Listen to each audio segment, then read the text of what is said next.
Part 2. It's still the 20th of May, 2022. Time index right now is about 2:11, 2:12 in the morning hours. And I was talking about family, I was talking about other things, reminiscing Little River Band. I'm not playing it again. Not this time. I was reminiscing about places I can't go into. Or if I did, it would be hard as hell for me to deal with. Looking at the two pictures I have on two different terminals right now are hard enough for me to deal with as it is. I don't choke it down. I just have to mentally put a block on it on the pictures. But to think if it is, I miss, and it still touches a great pain right there. I talk about it a lot on social media. I talk to a lot of strangers about it. Mostly it's the women who say something about it, never the guys. Hardly ever the guys will be talking about it on their grief pages, but I have expressing how much pain I've got. And there'll be some pain from the guys coming, saying that they've missed their loved ones, their family members, how much they meant. So yes, guys can actually grieve, and we can actually feel for a change. We understand that feeling.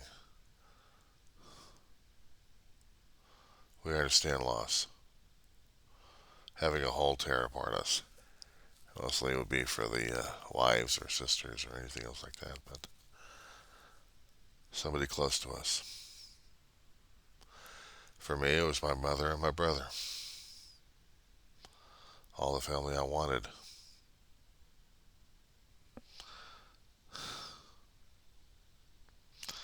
The hardest thing is seeing the places and then knowing that it'll be extremely difficult for me to get in there.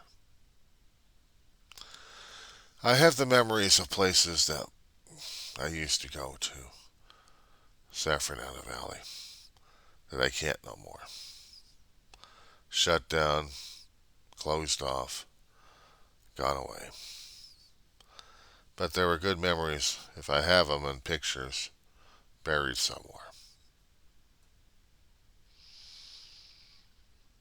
But alone as I am, are harder as hell to deal with them, especially when I'm seeing the happier times. And the happier times are the ones that get me the most because I can't be with them anymore. I can remember the times, I can remember the still times and what happens. But the problem is, the ghost and the pain is still there. I've seen postings of people trying to convince others to think and feel in a different way. They're trying to be positive about their pain. Basically, it's to do the same shit I did to myself for a hell of a long while. Shove it inside, smile like crazy, and pretend nothing's happened. Bullshit. Without dealing with it, without understanding why it happened, and then try to work with it, you'll never get past the damn thing. I don't care if you actually had a miracle from God, you still need to work on the damn thing in the first place. I just don't buy the bullshit. And I'm calling it as it is. There is pain. There has to be cause. You cannot have pain without cause. If you happen to have a syringe and you're poking your skin with it, the nerve endings are reporting the tear into the upper levels of the skin, down to the thicker levels of how this needle is going and slicing its way. And the nerve endings are recording the sensations as pain. And they're shoving it, they're screaming and yelling through the electrical nervous system, all the way into your head, and telling you, this hurts. Well, It's much like memories. It's much like things happening that you have to deal with that pain. And after the needle is removed, you still have the after effects.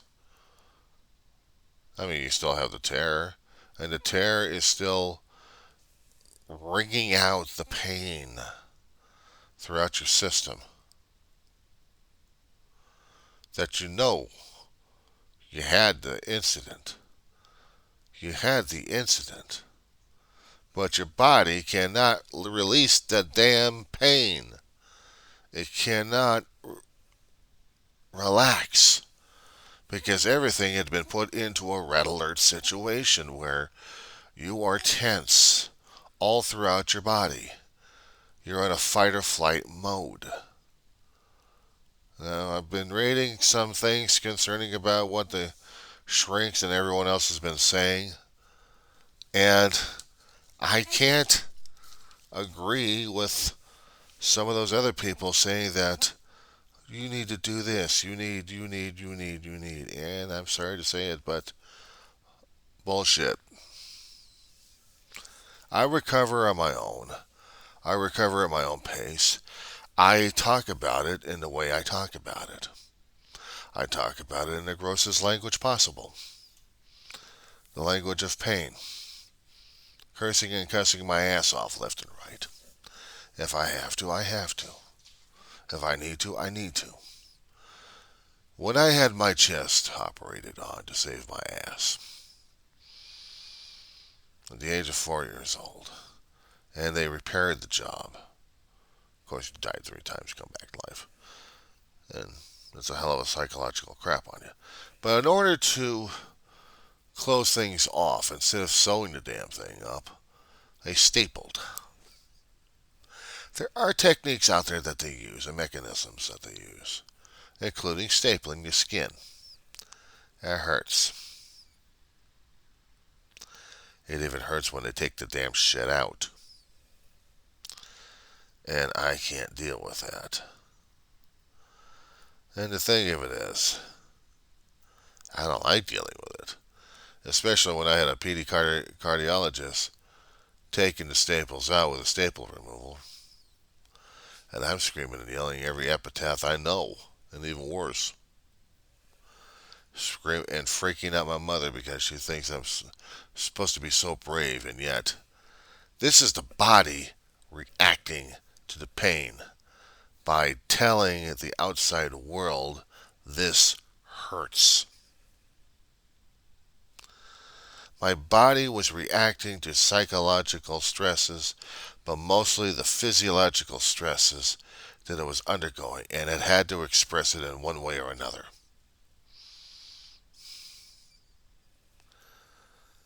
People don't realize this shit.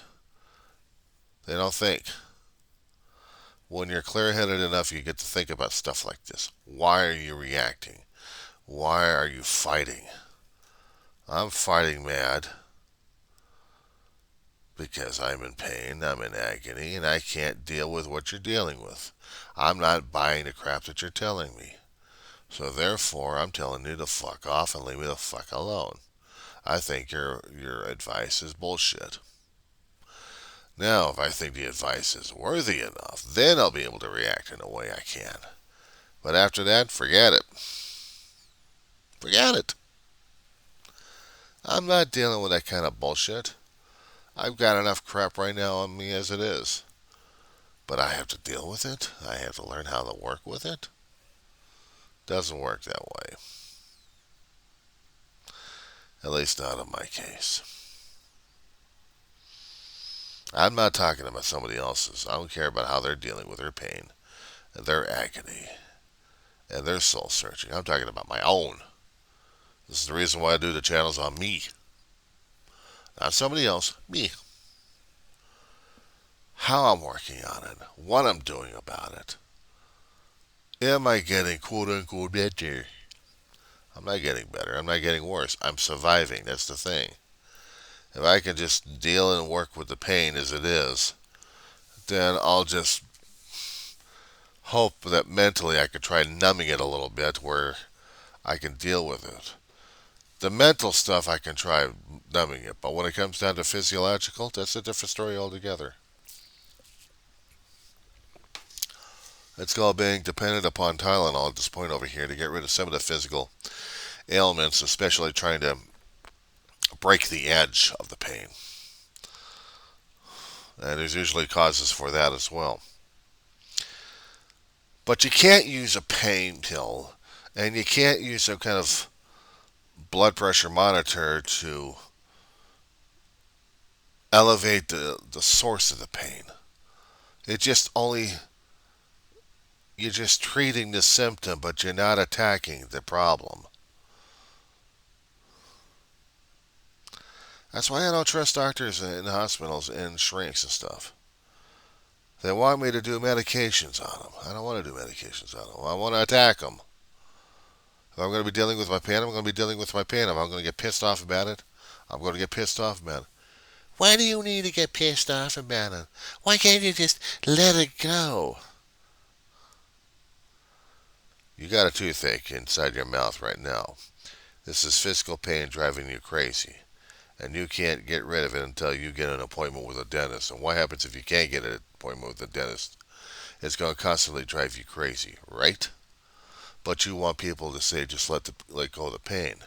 That's a physiological response to a rotten thing happening, and it's deteriorating in your mouth, and your nerve endings are sending the red alert straight to your squishy brain organ. But you're dealing with a hole in the heart in your soul, and that's a different pain that no blood pressure medication, elevated or escalating, can actually get rid of, because you have to work through that. And that pain is translated into physical pain. And sometimes the pain I get is physiological, and other times it's psychological, and other times it's all three. Well, all two, actually. I happen to think about going over to Disneyland just to have fun for me. I can't do that. You say, why not? My family had been there. My brother and I had been there many times. Okay, so what's the problem? You're not getting it. You're trying to look beyond and say, oh, have fun. You go over there and have fun.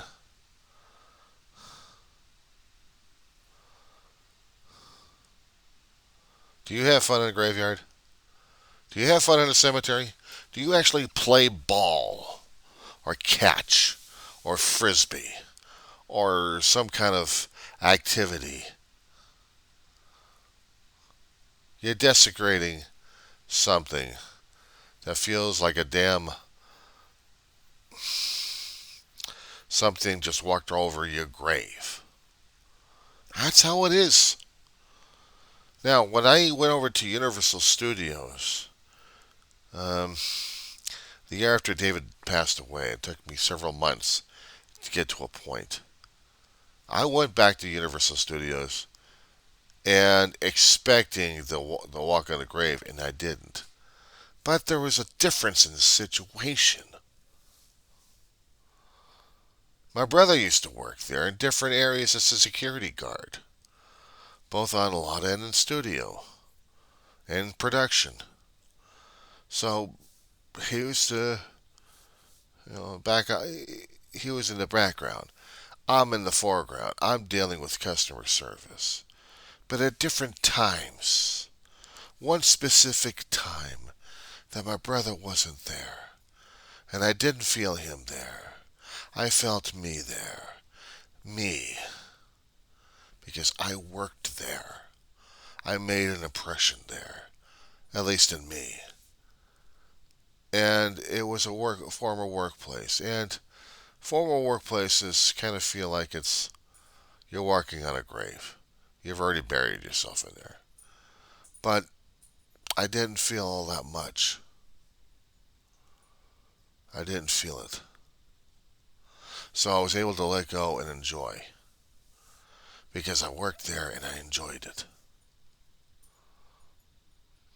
I didn't work there with my brother.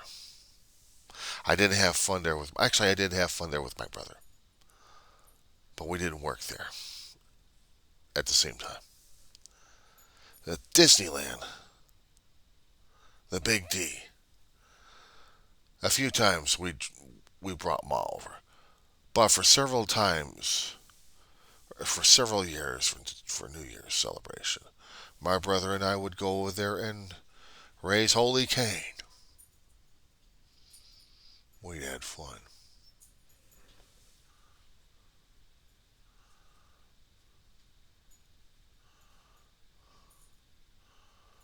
Oh, yeah. Noises and stuff happening outside. The ghosts are walking. Who knows? Anyway, now my little mama's is having a field day. I gotta see what's going on with her. Okay, try this other one here. See if I'm trying to think of another place that I can't go to. Shopping malls. Now I know what you're going to say on this one, so let me explain on this one here too. Just which particular places can I see, and which places can I feel comfortable in? It's taken me a longer time out here in the city of Roseman to be comfortable in places that I had been in alone and my brother hadn't. Well, my brother has been a lot of places over here. So it's kind of hard for me to dealing with it. Albertsons is our local supermarket, the only major supermarket. Everything else is smaller mom and pop shops. My brother's frequenting them, but not often enough with me with him. So that kind of footprint, that mental footprint, that psychic footprint is not there.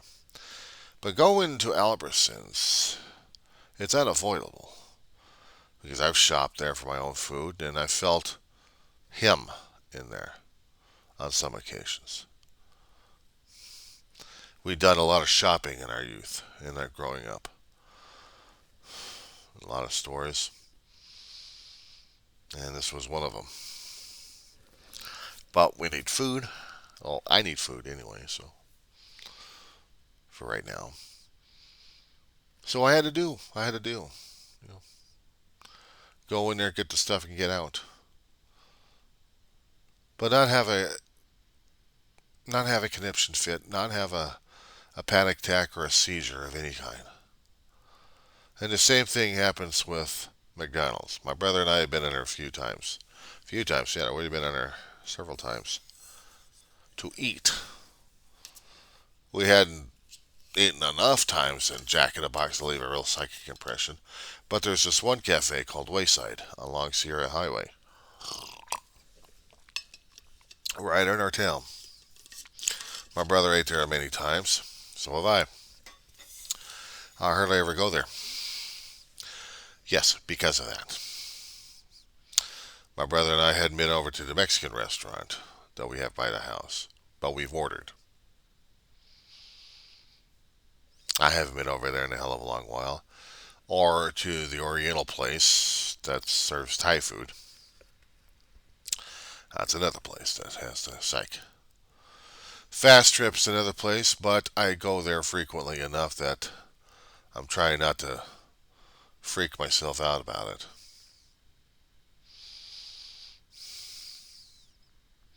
See, there's places when you're in a small town that you leave psychic impressions left and right. Now, out in the real world, beyond the home, on a bus, or in transportation that they have, a mini transportation to uh,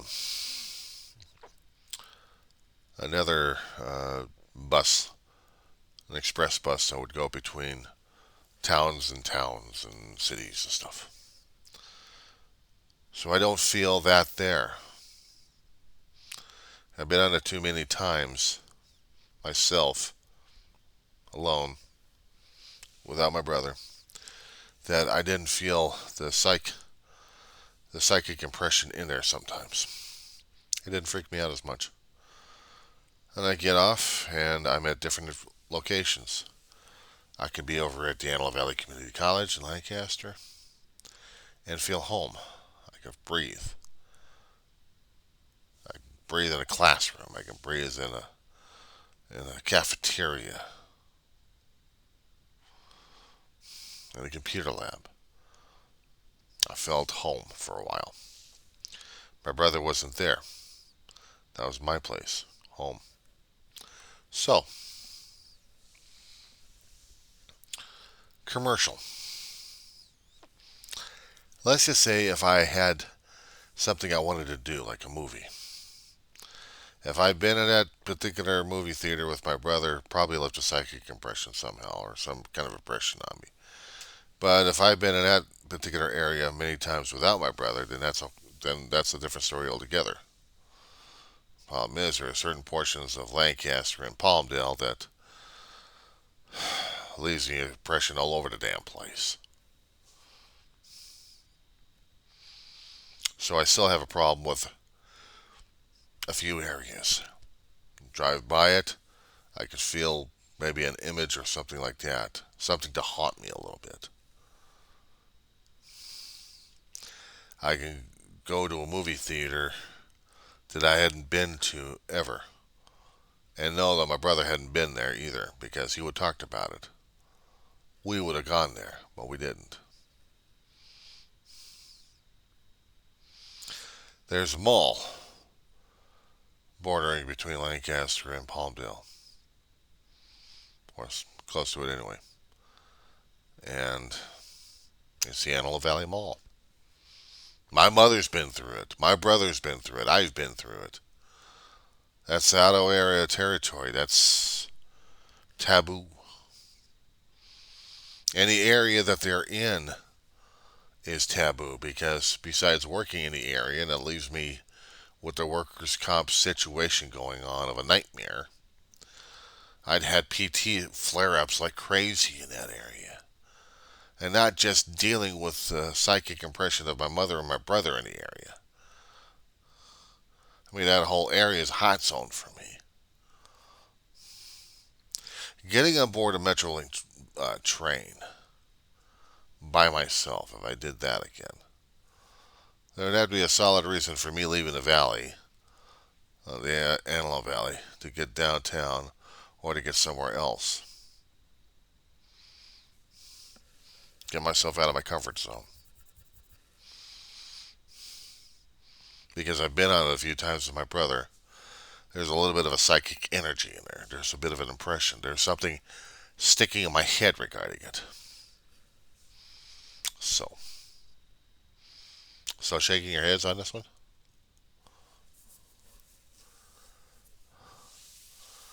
Well, if you actually lost people and you've been in different areas and saying, oh my, I remember this.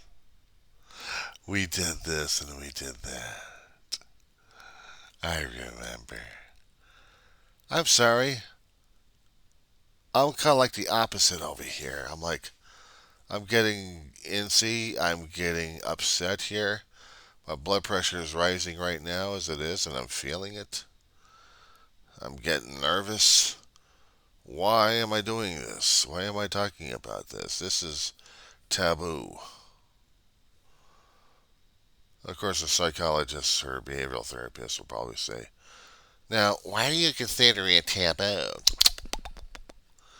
You like to go over there, don't you? Yeah, well, the problem is I don't want to go over there. Even though I do want to go over there. Well, that don't make sense. Just go over there. And have me vapor lock. Thank you very much. You're not going to vapor lock. Bullshit. When I have my own experience telling me something other than somebody else's inexperience of walking through my shoes of what's going on through that damn thing, I don't trust them. I don't like them. I don't want to. I say fuck you. Bye bye. Here's the thing. In my own head, what backs it up as evidence at this point over here is what I've been through. Back in 2019, when I was still able to get around as much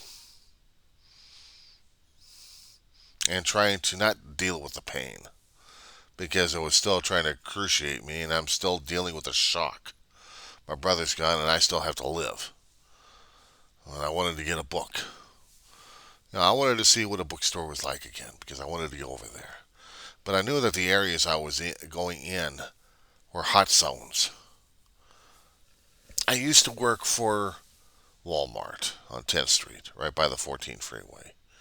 5 years working over there. I got injured on a job by a supervisor who wasn't paying attention. Tire dropped on my face, and everything else went hell in a handbasket after that.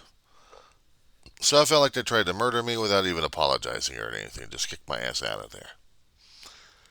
So I already got a hot zone feeling against the employees over there, and I've already got a hot zone feeling concerning about the area I used to work in. But then again, as I said before, my family used to shop in the area. So there's a lot of psychological things building up over here. But there are shops over there that I haven't been into. I mean, yeah, there was a hometown buffet we frequented until they shut that damn thing down. Thank you very much, COVID-19. And the Burlington Coat Factory, I remember that one. Can't go into that, but I could actually. Let's see, there was a 99-cent store. My brother and I would frequent a great deal. At Denny's, my brother and I did a few times. The movie theater over there, 0 times. But in the Antelope Valley Mall, there was supposedly a nail shop in there. That was my mother's place. We travel just to get over there to get my mother's nails done, both her hands and feet, until she switched over to another place that's on R somewhere, or Q. A little past Sierra Highway, past Sierra Highway. But in this residential area is where they have a 12-step meeting. My brother and I would go to constantly. Palmdale Group. There's also another place out in Lancaster in H8 and Sierra Highway. Another 12-step meeting place. Open door. These two places over here were 12-step places that saved my brother's ass and mine. But I can't go back over there. Because I would feel him there. I'm trying to find and avoid the areas that my brother was in that I can actually get into without feeling sick to my stomach or ready to pass out. And I did that just barely going over to the bookstore. Not because my brother and I had perused in the area, because we used to shop in the area along with Ma. So the impressions are still there. And they hurt. And they were crippling me until I got out of the area and stayed out for a long while. That's like radioactive hot zones for me. And here's the other thing. If I wanted to go back to the San Fernando Valley, I could technically, but I couldn't. Because it no longer feels like home again. It no longer feels like home. The time when I went over to Universal Studios is with a travel group. And we were going to be spending the day over at Universal Studios. It was fun for spending a few hours over there. But I was still feeling uncomfortable because it's in the San Fernando Valley that changed and mutated so much. Used to have the memories of the family over there so much. This was the Chernobyl site for me. Even though I'd like to go back to Universal Studios and have fun over there, I'm still dealing with Chernobyl for me mentally. There are certain spots I avoid. or try to avoid anyway. And I'm not ready to deal with it just yet.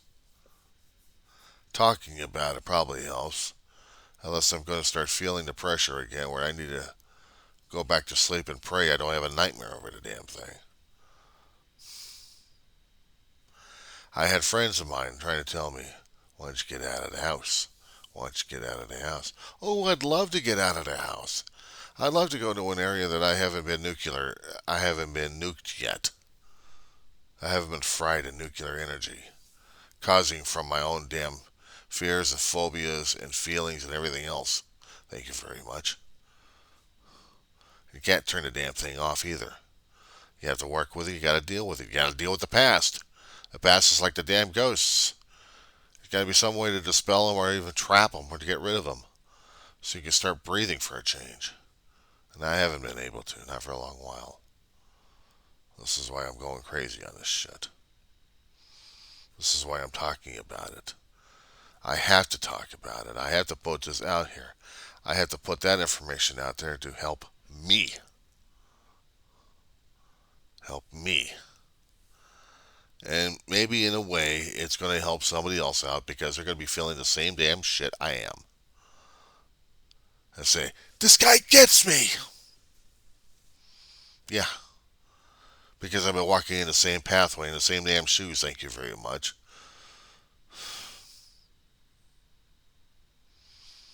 It's never been that easy. It's never been that easy. Nobody can tell me it's been that easy. Oh, easy peasy? Shut the fuck up.